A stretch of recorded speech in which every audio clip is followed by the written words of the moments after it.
제목 그대로 끝물을 수확하면서 탄저병 걸린 고추를 한 개도 보지 못했어요. 첫물과 두물 수확 때도 당연히 없었고요. 혹시나 해서 수확한 고추를 하나하나 확인하였지만 탄저병 걸린 고추가 없었습니다. 샘물 수확 때도 탄저병이 있는지 확인하였어요. 당연히 없었고요. 2023년 저의 텃밭 고추는 탄저병이 한 개도 없는 고추 농사가 되었습니다. 탄저병이 없는 고추 탄저병 방제 방법을 시작합니다. 탄저균은 어디에 있을까요? 라고 물으면 땅에 있다고 대부분 답하실 겁니다. 질문을 바꾸어 탄저병은 어디에서 오는 것일까요?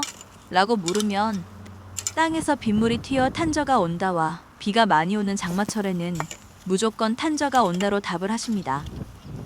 두 가지 질문을 요약하면 누구나 다 탄저병은 땅에서부터 시작된다는 것을 알고 계십니다. 그런데 탄저 방제는 어떻게 하고 계시죠? 지난 방송에서 땅에 있는 탄저균 방제 방법을 알려드렸으니 보시지 않으신 분들은 본 방송을 보신 후 지난 방송도 보시면 완벽한 탄저병 방제 방법에 도움이 되실 겁니다. 지난 방송 탄저와의 지상전에 이어서 탄저와의 공중전 시작합니다.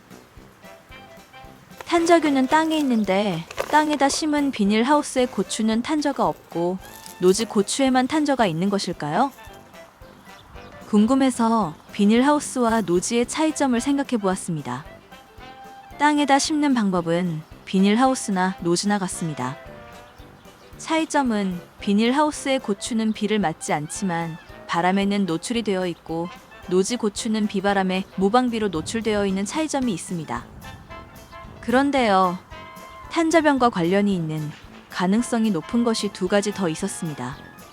노지는 햇빛과 자외선 투과율이 100% 되는 기준으로 광 투과율을 100으로 볼 때 비닐하우스는 햇빛과 자외선 투과율이 80% 정도로 알고 있습니다. 그리고 산성비가 내려도 비닐하우스의 고추는 차단되며 수분 공급도 지하수라서 산성 빗물로 수분 공급이 되지 않는 반면 노지의 고추는 산성비와 산성 빗물에 100% 노출되어 있습니다.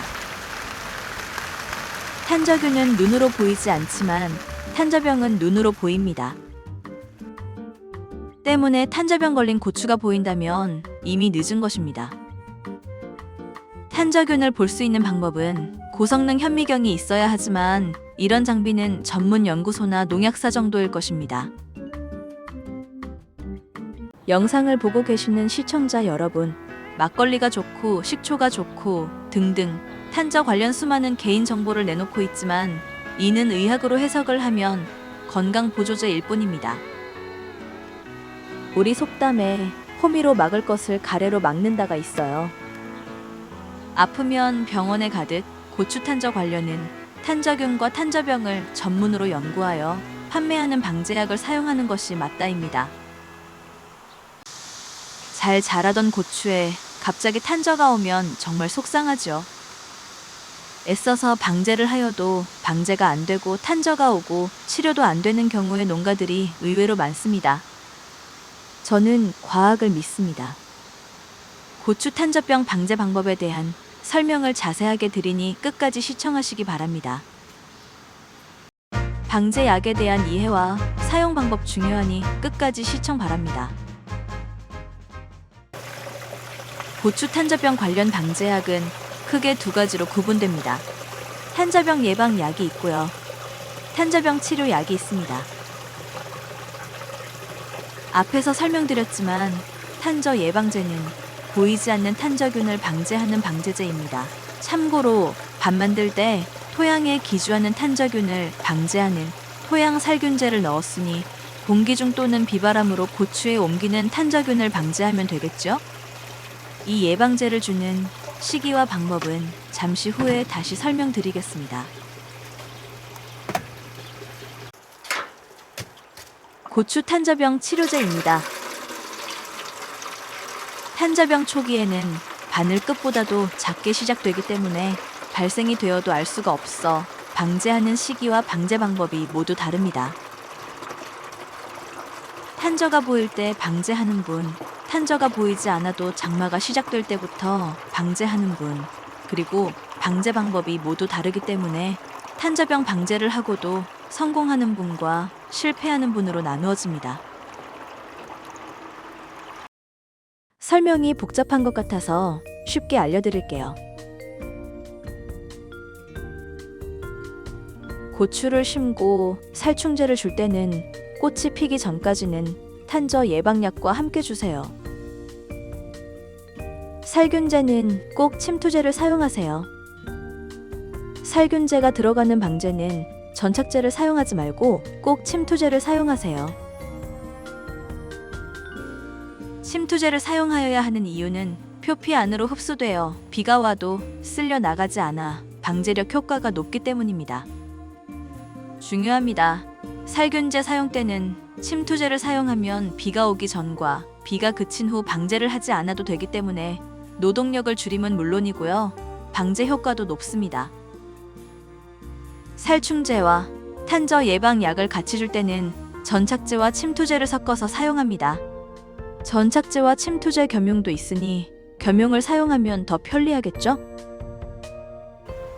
탄저균은 눈으로 보이지 않는다고 앞에서 설명드렸죠? 탄저병은 탄저균이 좋아하는 비바람, 토양, 온도, 습도 등으로 발생되지만 탄저병 초기에는 눈으로 보이지 않는다고 하였고요.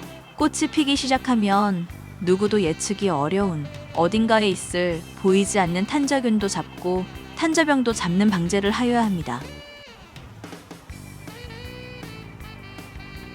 꽃이 피기 시작하면 2마리 토끼를 잡는 방제 방법을 하여야 합니다.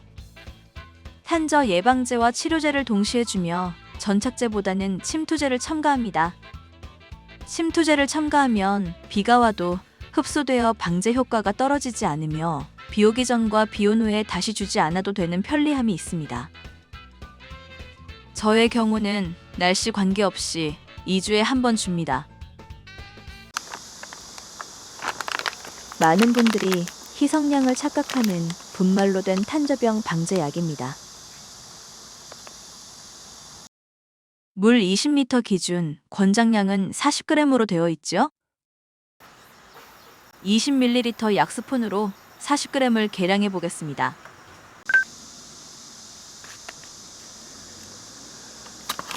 가끔은 액체보다 효과가 높게 알려진 분말로 된 탄저병 치료 약도 사용하시면 좋습니다. 분말 방제약은 농약사에서 서비스로 주는 계량 스푼으로 사용하면 안 됩니다. 농약사에서 서비스로 주는 계량 스푼은 액체로 된 약을 사용하는 스푼입니다.